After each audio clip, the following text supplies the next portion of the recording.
Fala pessoal, tranquilo? Hoje a gente vai discutir sobre Bradesco primeiro trimestre de 2023. O resultado não foi aquela coisa maravilhosa, mas sim eu fiquei mais interessado nas transformações, principalmente qualitativas, que a gestão está pensando para o ano de 2023. E é isso que eu vou trazer para vocês: os dados numéricos e uma perspectiva mais pé no chão do que a gente pode esperar em relação a esse grande bancão. Vamos também discutir brevemente sobre dinâmica de inadimplência, um ponto interessante que você pode aplicar em relação a outros bancos. E no finalzinho, sem dúvida nenhuma, tentaremos responder aquela boa e velha pergunta: será que vale a pena comprar Bradesco nos preços atuais? Utilizando a plataforma AGF+. Me acompanhe até o final que você vai entender todas essas questões e um pouquinho mais também.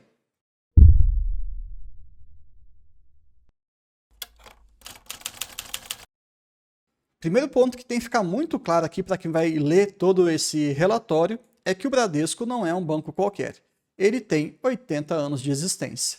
Então, hiperinflação, ditadura, a questão da redemocratização no país, o plano Collor, todos os outros governantes que vieram depois, a crise de 2000, de 2008 e também a de 2020, o Bradesco tem sobrevivido e ele tem se reinventado. Ele não é um banco que ficou para trás. Ele tem se modernizado, porém, eventualmente, a gente acaba cometendo algum tipo de deslize. O mais importante no seu investimento é você perceber se os fundamentos foram perdidos completamente ou se é uma questão mais pontual. Essa conclusão é a que eu quero trazer para vocês, ou pelo menos uma argumentação para que você tome a sua própria decisão de investimento. Combinado? Dito isso, vamos aos números. Inicialmente, aqui pegando o consolidado, nós tivemos uma redução do lucro líquido recorrente, pensando sempre no primeiro trimestre de 2022. E por que essa comparação? Simplesmente porque o quarto TRI de 22 ele foi muito contaminado pelo provisionamento de 100% em relação àquele caso Americanas. Dessa forma, queremos fazer algumas comparações, preservando também o efeito da sazonalidade. O ROI aqui, que está pensando na questão de rentabilidade bem baixa, mas paciência. O capital nível 1, que está muito relacionado ao seu índice de Basileia, a sua alavancagem, já esteve em patamares menores, mas ainda está tudo certo. Nós tivemos um pequeno crescimento aqui da carteira de crédito, mas o foco mais importante nem é a quantidade, que girou em torno de 5% apenas, mas o que eles estão fazendo para melhorar a qualidade. E é isso sim que eu acho que vale mais a pena. E sem dúvida nenhuma é importante a gente falar das operações de seguros, como todo o setor, se a gente for comparar aí BB Seguridade, Caixa Seguridade, Porto Seguro, estão tendo ótimos resultados. As operações do Bradesco nesse segmento também foram muito boas. E uma das vantagens que a gente pode ter ao acompanhar a teleconferência é que a gente percebe algumas sutilezas, principalmente aqui em relação aos focos que o Bradesco tem atualmente. Eles querem aumentar a participação na alta renda. Por vezes, isso aqui vai trazer uma resiliência melhor, vai trazer uma qualidade maior para a carteira de crédito como um todo, já que a gente espera, obviamente isso não é uma verdade absoluta, a gente espera que a alta renda ela tenha um índice de inadimplência menor do que a baixa e a média renda. Por isso, eles estão expandindo a base de especialistas nessa área em 40% e finalmente mais para frente a gente vai conseguir entender de uma vez por todas por que os bancos, e eu também fico batendo muito aqui na tecla dessa questão do NPS, da questão da qualidade do atendimento, da forma como o cliente se sente ante aquilo que foi prestado para ele. Isso aqui faz muita diferença e vocês vão ver. E também em relação aqui ao market share, cresceu bastante. A gente tem que ser bem rigoroso nesse bastante, porque eles pegaram como base 2018, então já tem um bom tempo, são 5 anos, né? Uma participação aí de 22%, fora também as operações que eles estão fazendo lá nos Estados Unidos com o Bradesco Bank. Dito isso, vamos falar um outro aspecto agora focado na mudança do estilo do seu consumidor, do seu cliente, e mudou radicalmente. Olha só. Quando a gente pensa de autenticações na boca do caixa, vamos simplificar isso aqui como se fossem as operações, tá? Antes da pandemia, nós tínhamos no Bradesco mais de 1 milhão de autenticações por dia. E atualmente, pós-pandemia, hoje já voltamos à nossa dita normalidade, a grande parte das pessoas estão vacinadas, a questão de óbito e de internação também são muito menores, mas algumas coisas vieram para ficar. nós temos atualmente menos de 100 mil autenticações por dia nos caixas. É uma mudança radical, é uma queda de 90% em relação a essa demanda. E esse é um dos vários motivos em que eles relatam a questão da transformação. Sim, não necessariamente eles estão fechando as agências, mas estão transformando em unidades de negócio, que tem um custo operacional muito menor, mas você preserva aquela estrutura física para que você possa fazer assessorias, reuniões, alguns projetos e encontros com seus clientes. Então, aquele mesmo espaço, ele foi remodelado a fim de se tornar mais rentável. E eu acho que isso aí foi uma boa transformação que eles fizeram e a gente tem que ficar atento. Se ele tivesse ficado parado no tempo com unidades, com aquelas agências obsoletas, certamente, diante dessa mudança da demanda, a gente poderia enxergar aí uma ineficiência, coisa que eles estão melhorando, sem dúvida nenhuma. Um outro ponto aqui que eu até fui pedir ajuda para o Mike, para quem não sabe, é o editor aqui do canal e ganha dinheiro mexendo com a parte de tecnologia, de desenvolvimento. Quando a gente fala de transações de negócios, eles estão saindo aqui de 2023 de 35% e querem atingir até 2025 mais de 75% de todas as transações em canais em cloud. Aí eu fiquei assim, poxa, mas o que isso significa, né?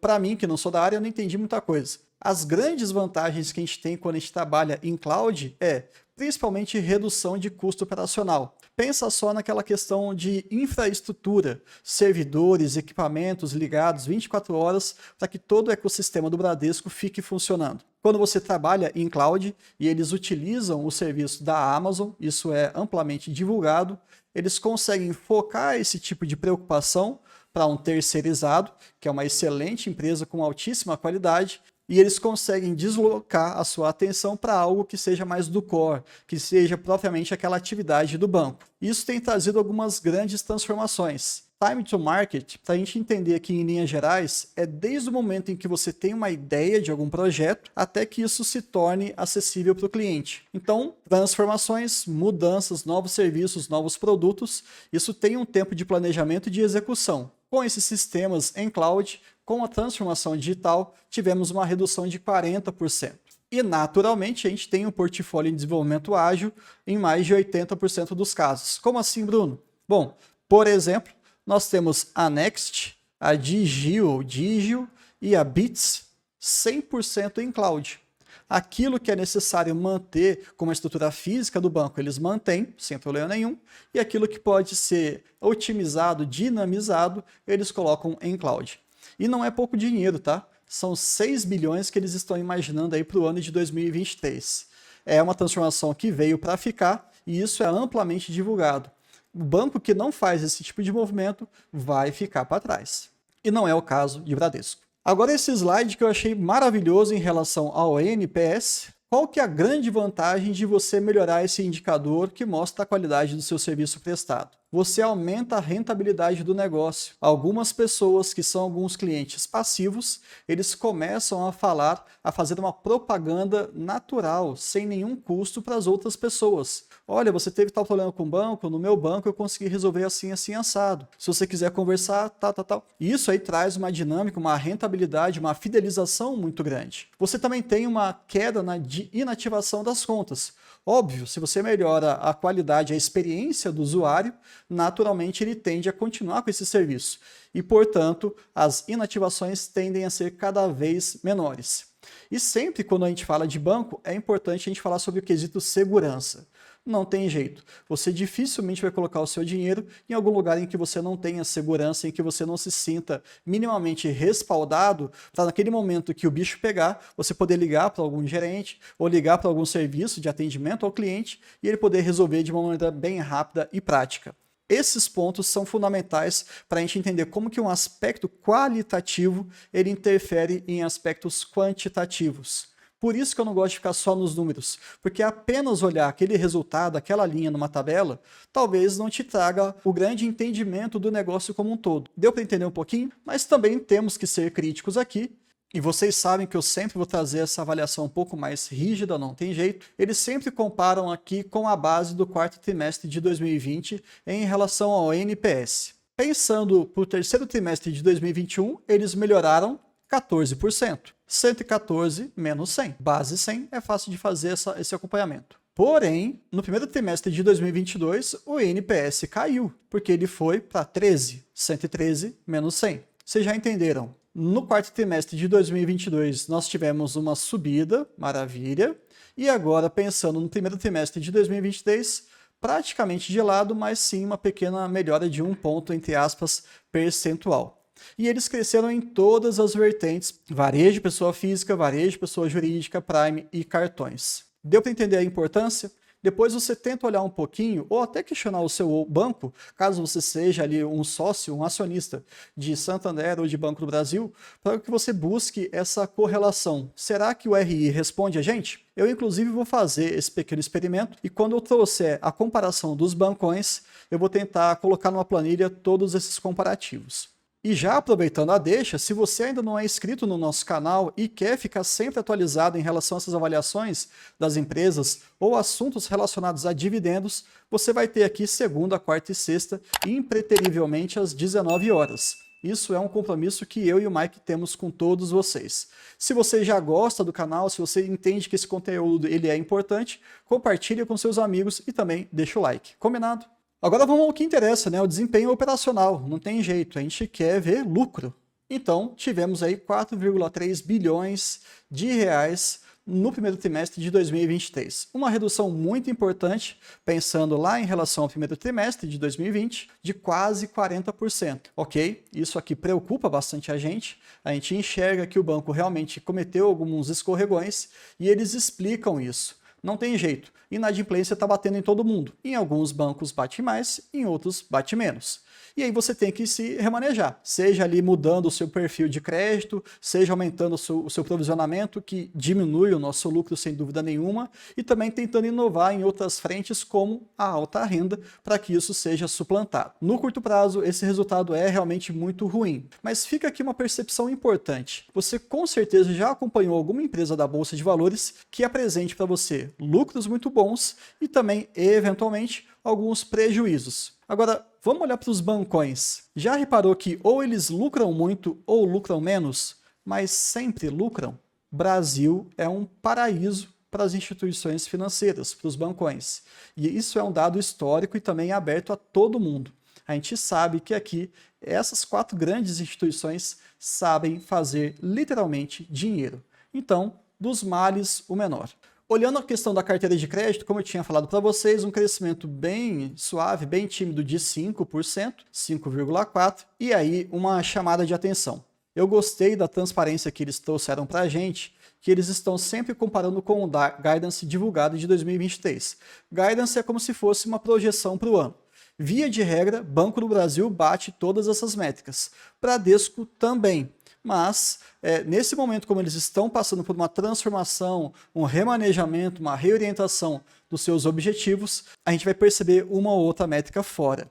Infelizmente, nesse caso, nós temos aqui uma fuga desse intervalo de 6,5 a 9,5. Para que eles possam compensar isso, o que a gente espera nos próximos trimestres? Um crescimento da carteira de crédito muito maior do que 9,5. Ou pelo menos 8, para que eles consigam trazer a média dentro desse intervalo.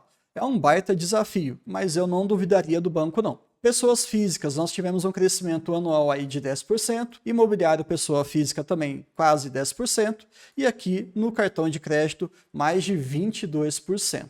Mas afinal de contas, por que será que o crédito não cresceu tanto? Isso tem uma explicação, além do contexto macro, nós também tivemos algumas alterações no micro, no ambiente da empresa. E isso pode ser explicado pela política de crédito. Olhando aqui desde dezembro de 2021 e também pegando como base 100, então não considere esse número como um valor absoluto, tá? Isso aqui é só para você ter uma percepção percentual. É apenas um jogo de números, de verdade. Se lá na política de crédito de 2021 eles tinham uma taxa de aprovação de 100%, ou seja, todo mundo que chegava lá no banco, eles aprovassem o crédito. De novo, isso aqui nunca ocorreu. É só para você entender o relativo, tá bom? Em março de 2023, a quantidade de pessoas que são aprovadas representa aí uma queda de 36%, ou seja, apenas 64 pessoas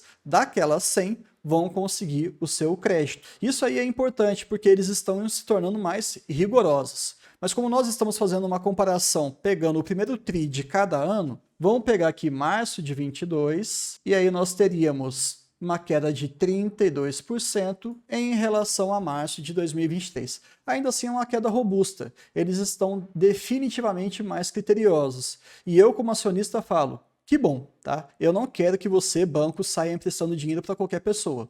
Eu quero que você empreste para alguém que consiga rentabilizar em cima e que também para que ela não traga nenhum tipo de risco para a saúde financeira do negócio. Outra percepção aqui um pouquinho mais destrinchada é em relação às pessoas físicas e jurídicas. Percebo que nós tivemos aí uma produção de crédito, ou seja, uma ampliação de crédito ou uma redução, de acordo com o risco de cada um deles. Nos clientes de maior risco, houve aí uma redução forte de 36%. Ao mesmo tempo, a carteira ela está com maior qualidade. Com os clientes, pessoa física de menor risco, teve um crescimento de 10%. Conseguiu fazer a leitura? Pessoas jurídicas, eles estão expurgando os clientes que têm potencial de serem inadimplentes. Isso teve uma queda expressiva de 45%. E, ao mesmo tempo, eles estão colocando, dentro do possível, mais clientes saudáveis. Na média, tivemos uma redução de 43% em relação ao alto risco e no baixo risco, um crescimento de 3%.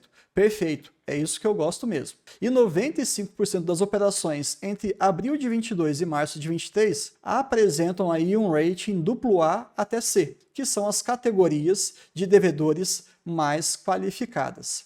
Porém, vamos lá para o conteúdo extra desse momento. É muito, mas muito importante que você entenda a dinâmica da inadimplência. Como assim? Vamos lá, vamos pensar de uma maneira mais usual. O cidadão chega e ele fala assim, olha, eu queria fazer um financiamento do meu apartamento. Ok, o sonho da casa própria, isso é muito comum no nosso país, é algo cultural. E aí o cidadão, quando ele vai procurar algum tipo de financiamento nesse sentido, o que ele pensa antes de falar com o banco? Fala assim, poxa, eu preciso desse dinheiro, eu sei que eu tenho essa dívida, e pensando na idoneidade das pessoas, ele fala assim, eu não vou dar calote em ninguém, eu preciso pagar isso. Então, no momento em que ele chega na agência, ou no momento em que ele pede aquele financiamento, tem que ficar muito claro que ele mesmo tem essa percepção de quitar as dívidas. Então, qual que é a chance de ele quitar a primeira parcela desse financiamento? Absurdamente alta, porque foi imediatamente após pegar esse dinheiro, ele tem ali um grau de organização suficiente para falar assim, ó, esse primeiro mês eu paguei,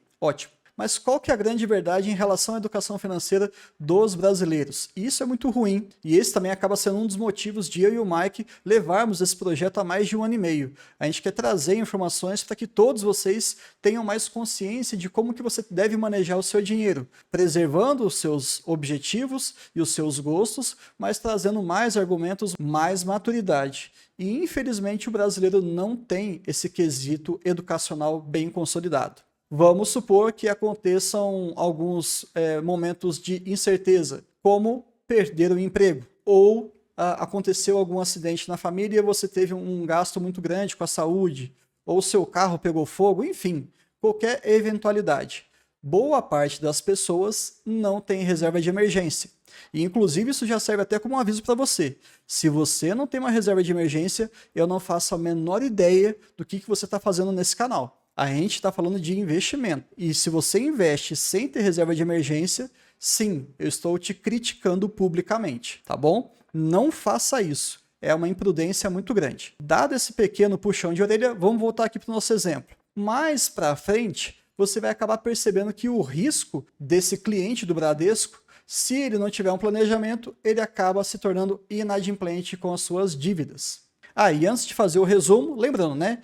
Endividado é todo mundo que tem dívida. Inadimplente é aquele que tem dívida que está atrasado. Então, juntando tudo isso que eu falei para vocês, vamos fazer o grande fechamento aqui. Conclusão: todas as pessoas que se tornam inadimplentes, no início, elas têm uma qualidade máxima, porque muito provavelmente elas vão pagar as primeiras parcelas. Porém, quando essa dívida é muito longa, esse endividado ele apresenta assim, um risco maior de se tornar inadimplente. Então não fiquemos enganados quando você for observar essa questão de novas safras, de velhas safras, isoladamente. E isso não é só para o Bradesco, tá? Em relação a todos os bancos.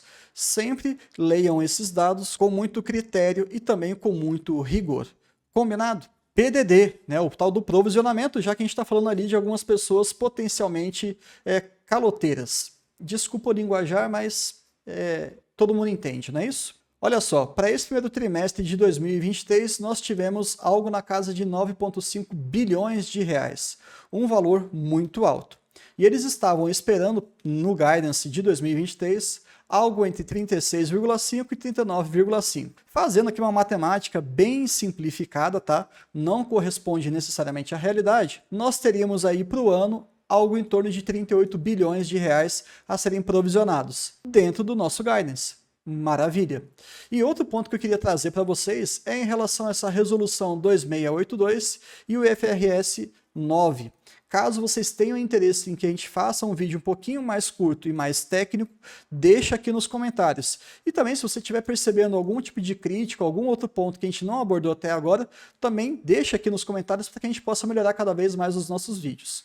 Mas só para pincelar sobre esse assunto, eu vou trazer uma notícia já bem antiga, porém muito importante para as análises futuras a partir de 2025. O que eu estou falando? Foi publicado no dia 25 de novembro de 2021, já tem um bom tempo, né? Que o Conselho Monetário Nacional ele aprovou os novos critérios contábeis aplicados a instrumentos financeiros. Essas regras todas elas entrarão em vigor a partir do dia 1º de janeiro de 2025. E isso está no site do Banco Central, se você quiser dar uma lida, fique à vontade. Mas vamos voltar lá naquele slide só para vocês enxergarem como que o Bradesco já está se posicionando bem em relação a essas mudanças. Vejam só aqui como eles colocam as duas colunas. O PDD expandido, que é em vermelho, e eles já estão atendendo as novas métricas do IFRS 9, muito embora isso ainda não seja obrigatório. Com essa barra aqui, cinza. Eu gosto disso porque também está deixando claro que o banco não fica parado. Como uma pequena provocação e elogio também ao Bradesco, você chegou a ver algum tipo de explanação sobre esses dados ou essa mudança da nossa legislação nos outros bancos, no momento em que eles apresentaram os seus dados? Pois é algo mais raro, não é? Mas vamos dar seguimento aqui. Inadimplência, não tem jeito. Inadimplência está subindo, e isso não é culpa só do Bradesco, é culpa do nosso país como um todo, né? Estamos pagando o preço, tanto de decisões locais quanto de decisões internacionais. Desde o reflexo lá da pandemia, a guerra, infelizmente, que ainda está acontecendo, e também todos os aspectos relacionados às relações entre os países. China também é muito importante relembrar. Percebam aqui que a inadimplência acima de 90 dias, em relação às pessoas físicas, atingiu um patamar bem preocupante. 6,3%, subindo desde março de 2021. Complicado. Em termos totais, nós estamos falando também de um crescimento, batendo aí a média de 5,1. Outro segmento também muito responsável por essa subida, estão ali envolvendo as micro, pequenas e médias empresas, que estão bem parecidos nesse momento com as pessoas físicas em termos de inadimplência e, como era de se esperar, as grandes empresas com inadimplência lá no chão. Tudo bem, a média está subindo, mas a gente tem que entender como é que isso vai se comportar mais para frente. Pegando um pouquinho do que foi falado na teleconferência, eles enxergam que esse ano nós talvez vejamos um aumento ainda, porém já uma estabilização dessa taxa de crescimento. Ainda bem, né? Não quero que isso aí cresça cada vez mais, até porque isso vai impactar em relação ao lucro no futuro. Mas se a perspectiva já é de uma pequena estabilização, eu já fico menos preocupado. E para trazer uma visão de uma instituição que é a Federação Brasileira de Bancos, a FEBRABAN, esse panorama de crédito você consegue praticamente de todos os meses. Convido vocês a acessarem esse site e aqui eles colocam a inadimplência total em termos percentuais. Em relação ao global, pessoa física e pessoa jurídica. Não tem jeito, a gente também enxerga desde 2021 um crescimento, né? Isso aí está acontecendo. Aí você consegue separar aquilo que é um evento macro ou aquilo que é um evento pontual da empresa. Eu acho que o Bradesco, de maneira bem resumida, teve ali um empurrãozinho do nosso país e também um próprio tropeção na própria perna. Isso aí está refletindo em todos esses balanços. Mas, de novo, eu não duvido do potencial da empresa, tá? De verdade que eu não duvido. Eles vão sair desse contexto muito fortalecidos. Olhando a margem financeira, que a gente está falando basicamente aqui de principais receitas, 16,7 bilhões, e infelizmente isso está fora do guidance também, uma informação relevante para a gente poder conversar, porque eles esperam um crescimento de 7 a 11%. Aqui nesse caso foi até um decréscimo. Então, para os próximos 3 trimestres, tem que ser algo bem agressivo mesmo. Se, porventura, nós tivermos uma redução da taxa Selic, eu vejo que o Bradesco vai ser muito beneficiado. Ele vai conseguir, provavelmente, atingir esse guidance proposto por eles mesmos. Em relação à margem financeira, tivemos aí uma queda de 2,4% e a margem com os clientes um crescimento de 7,3%, olhando aí o ano a ano. Sem grandes novidades, algo que realmente a gente não gostaria que a margem com o mercado estivesse batendo com tanta força, mas não tem jeito, né? Enquanto a taxa de juros ficar elevada, esses resultados, principalmente aqui com a margem com o mercado, vão permanecer em valores muito negativos. Já caminhando aqui para a parte final do vídeo, falando de receitas de prestação de serviços, nós tivemos um crescimento bem sutil de 1,6%, lembrando que o guidance preconiza aí de 2 a 6%. Então, mais uma vez, eles estão fora da métrica estabelecida. Mas a renda de cartão cresceu bastante, 15%, conta corrente, uma pequena redução, e a administração de fundos praticamente de lado. Qual que é o grande ponto aqui? É entender que as receitas de prestação de serviços, sim, são uma parte importante da receita da empresa como um todo, mas se a gente não tiver uma melhora da condição macroeconômica, dificilmente isso aqui vai subir. Lembrando também que eles fazem grandes investimentos, e isso acaba também no curto prazo mitigando o resultado que a gente pode esperar. Mas, é claro, todo investimento viabiliza ou torna mais provável um crescimento de eficiência futuro muito mais provável. Falando aqui das despesas operacionais, eles esperam algo em torno de 9 a 13% e estão dentro da meta. Perfeito, maravilha, ficamos felizes com isso. E aqui eles colocaram algumas métricas em relação a IPCA, IGPM e reajuste bancário. Porém, eu não considero nenhuma dessas informações fornecidas porque eles não pegaram um período muito sensato. De janeiro de 22 a março de 23, a situação talvez não reflita a realidade. Eu gosto muito de pegar o IPCA sempre dos últimos 12 meses, olhando o último mês do trimestre em questão. Então, se nós tivermos um aumento ali de 9,3%, e um IPCA de 4,65, significa que essa diferença entre esses dois valores foi muito grande, e não queremos isso. Se você tivesse considerado o IPCA aqui de 8%, como eles trouxeram, até os 9,3%, passaria uma interpretação errada, falando que o crescimento das despesas não foi tão agressivo assim, não foi tão relevante. E para mim foi. Tá? Todos os outros concorrentes também subiram, é algo do mercado, mas a gente quer olhar quem está crescendo menos, pelo menos em termos de despesas. Aqui, rapidamente, falando sobre a questão de seguros, né, previdência e capitalização, eles estão acima do guidance, o que é maravilhoso, então a gente fica muito feliz mesmo. Tá? O lucro líquido subiu 10%, a rentabilidade continua elevada, tudo bem que nós tivemos uma pequena queda em relação aos últimos trimestres, mas 18% de ROAE, ou ROI, né, como você preferir chamar, está realmente um valor interessante. E olhando a questão de emissão de prêmios, né, de contribuição de previdência e receita de capitalização, um crescimento de 13%, muito bacana, muito saudável, e isso sem dúvida nenhuma, a parte de seguros do Bradesco trouxe um resultado global, uma influência positiva muito boa para o consolidado. E aqui só uma crítica também para que você melhore cada vez mais a sua análise. Vamos pegar aqui o primeiro TRI de 22 e o primeiro TRI de 23, tá certo? Aqui é o resultado operacional. Percebam que ele aumentou 11,6 neste período. 3,6 bilhões contra 3,2 bilhões. Tranquilo? Agora, qual que foi o lucro líquido dessa parte de seguros, previdência e capitalização? Nós saímos ali de 1,6 bilhão para 1,7 bilhão. Um crescimento de 10,5%. Bruno, como assim? Olha só. As receitas, de maneira geral, elas cresceram 11%, mas o lucro líquido foi apenas de 10%. É uma diferença pequena? Sim, sem dúvida, que bom que ela é pequena, tá? Na verdade, eu gostaria de ver até o contrário, mas entendo que nem todo aumento de receita está se transformando necessariamente em aumento de lucro líquido, proporcionalmente falando.